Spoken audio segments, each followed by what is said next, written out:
So our next speakers are going to be quite different. I'd like to introduce Jean Johnson, who is the artistic director of the 40 Plus Stage Company, and Melissa Smith, who's a board member of the 40 Plus Stage Company and also director of innovation and initiatives for senior services. Do you know how to use that? I think so. Good afternoon. We're really excited to be here to promote and tell you more about what we're doing at the 40 Plus Stage Company.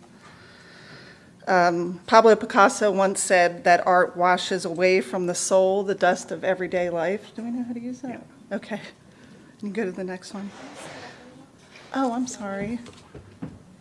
Well, it certainly does. There are a lot of studies out that show that making art is good for your brain. Social engagement through the arts prolongs life and enhances healthy aging. Arts programming has a significant impact on depression, and arts engagement can offset healthcare costs. Gene Cohen's 2006 Creativity and Aging study showed that when compared to a control group, those who participated in arts like painting, jewelry making, poetry, etc., reported taking fewer medications, less falls, less physician visits, better morale, and less loneliness.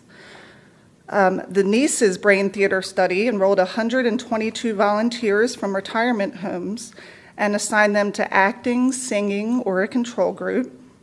And after a 4-week intensive course, the actors improved significantly on 7 of 8 cognitive measures, and they also scored significantly higher than the others on recall and problem solving.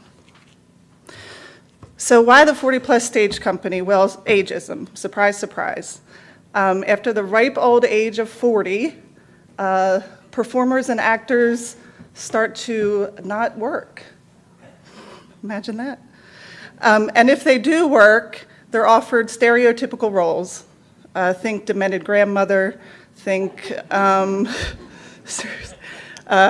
medication commercials, medical ailment commercials, etc.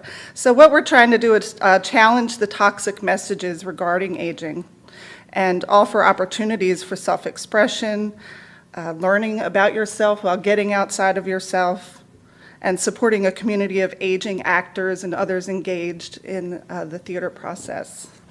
I'm going to turn it over to Jean. Okay. One of the first challenges we had was to distinguish ourselves from other community theaters in the area. So our board went to work for several months, about a 9-month process, and they arrived at a pretty clear vision of what we're trying to do, transforming the lives of aging adults through the theater experience. And our mission was celebrating and enriching the lives of aging adults.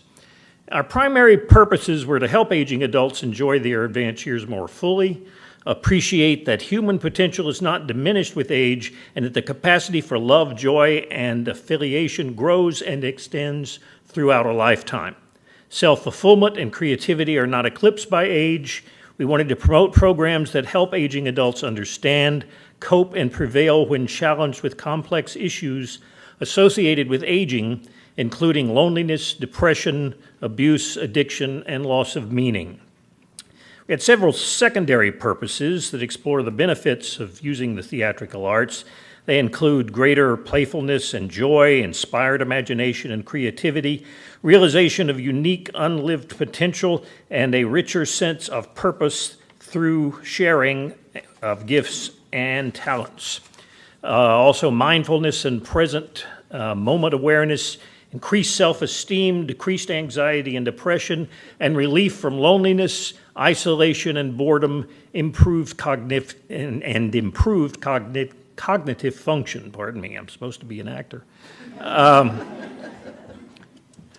That part of that is the process of rehearsal and acting and aging that helps reach that improved cognitive function, hopefully. Our goals are to present annual seasons of quality theatrical performances featuring aging performers, stage dramas about real people to deepen appreciation of the contributions and collective wisdom of older members of the community, and provide opportunities for self-expression in acting classes for aging adults. We have a commitment to production excellence. We want our performances and all organizational endeavors to be of professional quality and grounded in the conviction that theater transforms lives. Our first season was 2017. We started with Greater Tuna last April. We got a couple of shots of rehearsals here. And then we went on in June to Show Tune, which, for those of you who know Jerry Herman, is a review written about his music. Also some more shots, another shot from Show Tunes. And finally, we ended up with Sunshine Boys at the Mountcastle Theater in November and December. This year, we have already produced, I'm sorry you missed it, Driving Miss Daisy. Coming in June, we have a play called Hot Flashes. I think many of you ladies will understand what that's about, as well as many of us men. In the fall, we're doing a production of A Midsummer Night's Dream with everybody 40 plus. No teenagers and college kids running around. These are all adults. Show Tune 2, which will be a collection of Broadway relationship songs in the first act and then holiday songs in the second act. All yours. So we're proud to say that we are partnering and collaborating with different agencies around the community. I work at Senior Services, and we are working on a living history project with 40 Plus Stage Company. We are working with the Winston-Salem Playwrights script writers on, they were assisting in producing new works, and we're also partnered with Second Spring Arts for festival performances. Yay, Nancy Hall. So if some of you were here 2 years ago, we talked about the Aging with Purpose initiative, and part of that initiative at Senior Services is to get to know the seniors that we serve better. So we are going out and interviewing our folks using something called a living history interview so that we can find out much more about them other than what they can't do, which is what we're usually asking them. And we are finding out that we have some fascinating seniors that we serve across the county. We got together with Robin Voyers, who you'll meet in a few minutes, with 40 Plus Stage Company to bring those living histories to life last spring at the Second Spring Arts Festival. That's Robin there interviewing Rufus Wachter. When we met Rufus, we found out he was a shag dancer and is actually inducted into the Shag Dancing Hall of Fame in Myrtle Beach, South Carolina. YouTube him. He's a great dancer. You can find him on YouTube. And then we also brought to life Gracie Dark. Gracie's in her late 90s, and when we interviewed her, we found out that she was a real-life Rosie the Riveter and actually worked in a boat factory in Winston-Salem during World War II. Fascinating lady to be around. She talks about President Roosevelt, and it blows me away. And now we're collaborating with the Winston-Salem writers who are going out and interviewing our seniors in hopes to come up with a production of monologues about their lives. And we will actually transport the seniors to the production. And now, just to give you a taste of what to expect from a 40 Plus production, I'd like to introduce you to Robin Voyers and John Hahn, who are going to perform a scene from the play Love Letters.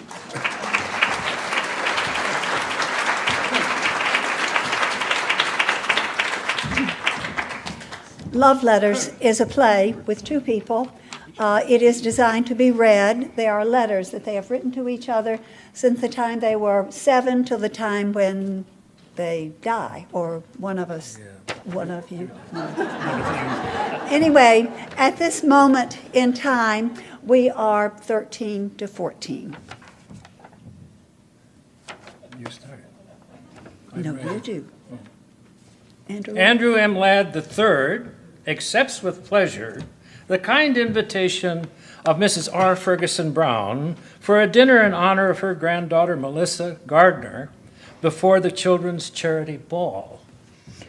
I'm writing this letter because I'm scared if I called you up, I'd start crying right on the telephone. I'm really mad at you, Andy.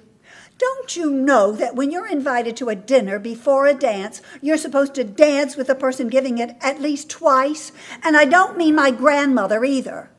That's why they give dinners before dances, so people get danced with. I noticed you danced with Jenny Waters, but you never danced with me, not even once. And I just think it's rude, that's all. You straighten up and fly right, Andy. How do you expect to get anywhere in life if you're so rude to women? Nuts to you, Andy, and that goes double on Sunday. I didn't dance with you because I've got a stretched groin. If you don't know what that means, look it up sometime. I was going to tell you in person, but I got embarrassed. I stretched it playing hockey last week. The only reason I danced with Jenny Waters is she takes tiny steps. But you always make me do those big spins, and we could have gotten into serious trouble. I tried it out at home with Mother first, and it hurt like hell.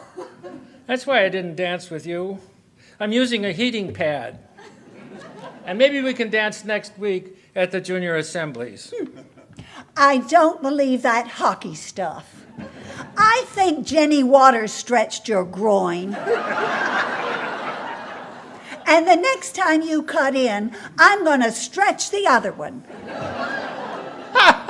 You obviously don't even know what a groin is. You obviously don't know what a joke is.